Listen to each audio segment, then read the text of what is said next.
શ્રાવણ વદ સાતમને શીતળા સાતમ આ દિવસે સૌભાગ્યવતી સ્ત્રીઓ સવારે ઠંડા પાણીથી સ્નાન કરી શીતળા માનું પૂજન કરવાનું. આ દિવસે આગલા રાંધણસરના દિવસનું રાંધેલું ટાઢું ખાવાનું. ચૂલો સળગાયા વિના વ્રત કરનારને સવારે પાણિયામાં શીતળા માના નામનો દીવો કરી આ કથા કહેવી સાંભળવી. આ વ્રત સ્ત્રીઓ માટે કલ્યાણકારી છે. શીતળા માની વાર્તા. એક ગામમાં દેરાણી જેઠાણી અને સાસુ એક ઘરમાં રહે અને વહુએ એક દીકરો હતો. એવામાં મોટી વહુ ભારે ઈર્ષ્યાવાળું હતી. નાની વહુ સીધી સાધી અને ભોળી હતી. એક વેળા પવિત્ર શ્રાવણ માસમાં રાંધણસરને દિવસે નાની વહુ આગલી શીતળા સાતમના દિવસે ટાઢું જમવા માટે પૂરી થેપલા વડા વગેરે રાંધવા બેઠી. એનો દીકરો ઘોડિયામાં સૂતો હતો. રાંધતા મધરાત થઈ તોય હજુ રાંધવાનું બાકી હતું. એવામાં છોકરો લડ્યો એટલે નાની વહુ રાંધવાનું પલતું મૂકી ચૂલો સળગાવતો રહેવા દઈ દીકરા પાસે ગઈ અને તેને બહાર કાઢી ધવડાવવા લાગી. તે ધવડાવી રહી ત્યારે એને ઘોડિયામાં સુવડાવી બેસીને ઝોકા ખાવા લાગી. એવામાં ઘરમાં શીતળા માતાજી પધરામણી કરી. તે ઘરમાં ચૂલો સળગતો જોઈ ક્રોધે ભરાયા. એને તેમાં ઓનાટાવા એમણે વહુને શ્રાપ આપ્યો, જેવું મારું શરીર બળ્યું તેવું તારું પેટ બળજો. શીતળા માતા તો શ્રાપ આપીને ચાલ્યા ગયા. સવારે નાની વહુએ ઘોડિયામાં છોકરાને જોયો તો બળીને ફટકું થઈ ગયું હતો. હવે એને પોતાની ભૂલ સમજાઈ કે પોતે ચૂલો સળગાવતો રાખી સૂઈ ગયા હશે. તેથી શીતળા માતા ક્રોપે છે. તે તો રડવા લાગી, માથું ફૂટવા લાગી. દેરાણીનું આક્રક સાંભળી જેઠાણી દોડી આવી. સાસુ દોડી આવીને ફટકું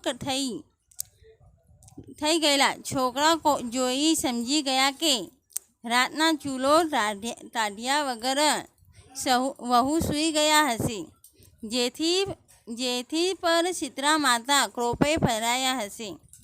તેમણે નાની વહુને કહ્યું, વહુ તું રાતે ચૂલો સળગાવતો મૂકીને સૂઈ ગઈ હતી, જેથી શીતળા માતા તારા પર ક્રોપે ભરાયા છે. હવે તો તું બનેલા છોકરાને લઈ તેમની પાસે જા. તે ભૂલ કબૂલ કર તો જરૂર માં તારા ઉપર દયા કરશે. સાસુનું કહેવું માથે ચડાવી દેરાણી તો બનેલા છોકરાને એક ટોપલામાં રાખી શીતળા માને મનાવવા ચાલી નીકળ્યા. ચાલતા માર્ગમાં 2 તળાવ આવ્યા. એટલે દેરાણી ટોપલો ઉતારી તળાવમાં પાણી પીવા જાય છે. ત્યાં તળાવમાંથી અવાજ આવ્યો, બાઈ પાણી ન પીશ, મરી જઈશ. પણ તું રડે છે કેમ? અહીંનું પાણી પીએ તે મરી જાય છે. દેરાણીએ કહ્યું, શીતળામાં મારા પર ક્રોપે ભરાયા. મારા છોકરાને બાળી નાખ્યો. જેથી છોકરાને ઉગાડવા માટે શીતળા માનો વિનંતી કરવા જઈ રહી છું. તળાવમાંથી અવાજ આવ્યો, તું મા પાસે જાય છે તો અમારા માટે પણ પૂછી આવજે કે માર્ગમાં આવેલા તળાવનું પાણી જે પીવે છે તે કેમ મરી જાય છે. દેરાણી માથે ટોપલો મૂકી આગળ ચાલી તો માર્ગ વચ્ચે 2 આખલા આવ્યા હતા અને ગળામાં ઘંટીનો પટ હતો. એને બંને એકબીજાને ગોતેરે મારી રહ્યા હતા. પણ નાની વહુએ પાસે આવી જોઈ લડતા બંધ પડ્યા અને જેથી તેમની પાસે આવી કહેવા લાગ્યા, બાઈ તું રડતી ક્યાં જાય છે? દેરાણીએ શીતળા માના ક્રોપની વાત કરી કહ્યું, હું તો માને વીણવા જઈ રહી છું, માના ક્રોપને નિવારવા જઈ રહી છું. આખલા બોલ્યા, બાઈ, મને પરભવના કોઈ પાપ છે? પાપને લીધે આખો દિવસ લડ્યા કરીએ છીએ. અમારા ગળામાં ઘંટીના પથ રહેલા છે, એના ભારથી અમે પીડાઈ રહ્યા છીએ. તો તું સીતરામાને મારા દુઃખનું નિવારણ પૂછતી આવજે. થોડે દૂર જતાં દેરાણીએ એક ઝાડ નીચે એક મેલી ધેરી ડોશીને છૂટા વાળ કરીને બેઠેલી જોઈ. તે વારે ઘડીએ માથું ખંજારતી હતી. આવ બેટા, ટોપલો નીચે ઉતારી મારું માથું જરા જોઈ લે ને. જોઈએ આપને પણ બહુ આવે છે, જેથી જરાય ચેન પડતું નથી. દેરાણી આમ પણ શ્રદ્ધાળુ સ્વભાવની હતી. તે તો ટોપલો નીચે મૂકી ડોશીનું માથું જોવા બેસી ગયા. દેરાણીએ ઘણી વાર સુધી માનું માથું જોયું અને કહ્યું, જુઓ, મને ઘણી લીખો કાઢી નાખી. એટલે ડોશીએ હાસ કરી કહ્યું, તારો કલ્યાણ થજો, તારી ભલાઈનો બદલો મળજો. અને ડોશી એકાદ અદૃશ્ય થઈ ગયા ને ત્યાં પ્રકાશના પુંજ લેવાઈ ગયા. પ્રકાશમાં દેરાણીની આંખો અંજાઈ ગઈ. પછી જોયું તો સામે સાક્ષાત સીતરા માતા હસતા રમતા હતા. છોકરો હાથમાં લઈ ઊભા હતા. દેરાણીએ માને મન કરી પોતાની ભૂલ બદલ ક્ષમા માંગી. એટલે સીતરામાએ એના સામે હાથ મૂકી આશીર્વાદ આપ્યા. તેઓ છોકરો હસતો રમતો તેના હાથમાં મૂકી દીધો. પછી તો દેરાણીએ બે તલાવના દુઃખની વાત કરી તો સીતરા માતાએ કહ્યું, બેટી એને તલાવ પરભવમાં સ્ત્રી રૂપમાં શક્ય હતી. તે ત્યાં કોઈ ચીજ વસ્તુ લેવા આવે તો આપે નહીં. એના ઘરમાં વરોણું હતું, પણ જે કોઈ ડોશી લઈને છાશ લેવા આવી ચડે તો પાણી નાખીને છાશ આપે. તે પરભવની કરણીમાં ફળ તેઓ આ ભવમાં તળાવમાં રૂપે ભોગવી રહ્યા છે. તેના પાપનું નિવારણ એ છે કે તું જઈને તળાવમાંથી પાણી લઈ મારું નામ લઈ ચારે દિશાએ છાંટજે. થોડું પાણી તું પીજે, એટલે એના પાપનું નિવારણ થશે. અને જતાં વારે માંગેલું પશુ પંખીઓ સૌ કોઈ એના પાણી પીજે.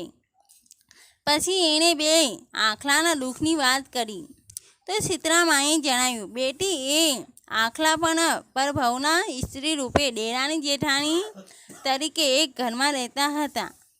આ કોઈને કામ કરતા નહીં. પડોશીમાંથી કોઈ દળવા ખાંડવા અને તો ધુષ્કારીને કાઢી મૂકે. કરણીના કરણ રૂપે બને આ ભવમાં આખલાનો રૂપ લાવ્યા છે. હવે તું જઈને એમના ગળામાં રહેલા ઘંટીના પડ કાઢી લાગજે, જેથી તેઓ સંપીને રહે. આટલું કહી તે આશીર્વાદ આપી સીતરામા અદૃશ્ય થઈ ગયા. તે દેરાણી છોકરાને લઈ પેલા આખલાઓ પાસે આવી ગયા. ત્યાં એક જગ્યાએ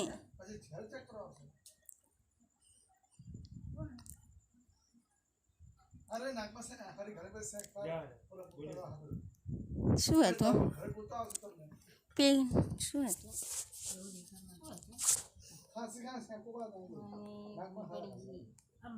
સીતરામા તો અદૃશ્ય થઈ ગયા ને દેરાણી છોકરાને લઈ પેલા આખલા પાસે આવી. ત્યાં એક જગ્યાએ છોકરાને સુવડાવીને આખલા પાસે ગઈ અને એના પરભવના પાપ જણાવી ગળામાં રહેલા ઘંટીના પાડ કાઢી નાખ્યા. એટલે બંને આખલા શાંત થઈ ગયા. તે હવે મિત્ર જેવા થઈ ગયા. એમણે એક ડોક નમાવી આભાર માન્યો. હવે દેરાણી છોકરાને લઈ પેલા 2 તળાવ પાસે આવી. ત્યાં જઈને બંને તળાવમાંથી થોડું જળ લઈ ચારે દિશાએ સીતરામાનું નામ લઈ છાંટ્યું ને થોડી પાણી પોતે પીધું. તે સાથે પંખીઓ ત્યાં આવી પીવા લાગ્યા. નાની વહુએ ઘેર જઈને સાસુના ખોળામાં હસતો રમતો જીવતો છોકરો મૂક્યો, જેનાથી સાસુ રાજીના રહેલ થઈ, પરંતુ જેઠાણીને ન ગમ્યું. પછી નાની વહુએ બનેલી બધી હકીકત સાસુને સંભળાઈ. તે સાંભળી જેઠાણીએ પણ દેરાણીની જેમ સીતરામાના આશીર્વાદ લેવાની ઈચ્છા થઈ. બીજે વર્ષે શ્રાવણ માસના રાંધણસરની રાતે જેઠાણી રાંધતા બેઠી. તેણે પણ દેરાણીની જેમ સીતરામાને પ્રસન્ન કરવા હતા, એટલે રાતના ચૂલો સળગાયો મૂકી છોકરાને રડાવતી સૂઈ ગઈ. એવામાં ફરવા નીકળેલા સીતરામા તેના ઘરમાં પ્રવેશ્યા અને ચૂલો બળતો જોઈ ગુસ્સે થઈ એના પણ શ્રાપ આપ્યો. જેઠાણીને શ્રાપ દીધો, જેને મને બાણી છે તેનું અંતર બળજે. સવારે જેઠાણીએ ઘોડિયામાં ભડકું થયેલો છોકરો જોયો. એને રડતા સાસુએ કહ્યું, રાતમાં તું ચૂલો સળગાવતો મૂકી સૂઈ ગઈ હશે, જેથી સીતરામા તારા પર ક્રોપે ભરાયા છે. તું ભરેલા છોકરાને ટોપલામાં નાખી સીતરા માતાને વિનવતી જા. જેઠાણી ટોપલામાં ભરેલા છોકરાને નાખી સીતરા માતાને મનાવવા ચાલી નીકળ્યા. રસ્તામાં પેલા તળાવ આગળ ઊભેલી તેનાથી પાણી પીવા જાય છે. ત્યાં કહેવા માંડ્યું, પાણી ન પીશ તું મરી જઈશ. તું ક્યાં જાય છે? સીતરામાં મારા પર ક્રોપે ભરાય છે, જેથી શ્રાપનું નિવારણ કરવા જાઉં છું. તારેથી પંચાયત હું ફાવે ત્યાં જાઉં. તળાવે કહ્યું, બાઈ તું ભેગી અમારા દુઃખનું નિવારણ સીતરા માતાને પૂછતી આવજે. જેઠાણીએ શણગો કરીને બોલી, હું તો મારું કરું છું. પારકી પંચાયત ફૂટવા બેસી. તમને ગરજ હોય તો તમે જ જાઓ ને. આગળ જતાં પેલા 2 આખલા રડતા હતા, જેથી દેરાણી એમની જેવી જેઠાણી એમની પાસે ગઈ. તે શાંત બની એમની પાસે કહેવા લાગ્યા, હવે બાઈ તું રડતી ક્યાં જાય છે? સીતરામાને મનાવવા જાઉં છું. હું ગમે ત્યાં જાઉં, તને શું કરવા પંચાયત કરો છો? જેઠાણીએ ક્રોધથી કહ્યું. આખલા બોલ્યા, બાઈ તું સીતરા માતા પાસે જઈ રહી છે તો અમારું કામ પણ કરતી આવજે ને. એમાં તને શું જોર આવવાનું છે? કામની સાથે કામનું કામ છે. જેઠાણીએ શણકો કરી ના પાડી અને માથે ટોપલી મૂકી આગળ ગઈ તો એક ડોશી ઝાડ નીચે માથું ખંજવાળવા બેઠી હતી. ત્યાં જઈ જેઠાણી બોલી. ત્યાં જઈ ટોપલો નીચે ઉતારી પણ થાક ખાવા બેઠી. એને જોઈને ડોશીએ કહ્યું, બાઈ તું જરા માથું જોઈ આપને. જેઠાણી શણકો કરીને બોલી, જો તારે જેવું હોય તો હું કંઈ તારા જેવી નથી. આમ કહી તે માથે ટોપલો મૂકી સીતરામાની શોધમાં ચાલી થાકીને મરેલા છોકરાને અંતે ઘરે લઈ પાછી ગઈ. પછી પડોશીઓએ છોકરાના અંતિમ સંસ્કાર કર્યા. દેરાણીને ભક્તિભાવથી સુખ સાંભળતું ને જેઠાણી એના રક્ષણો દુઃખી થઈ.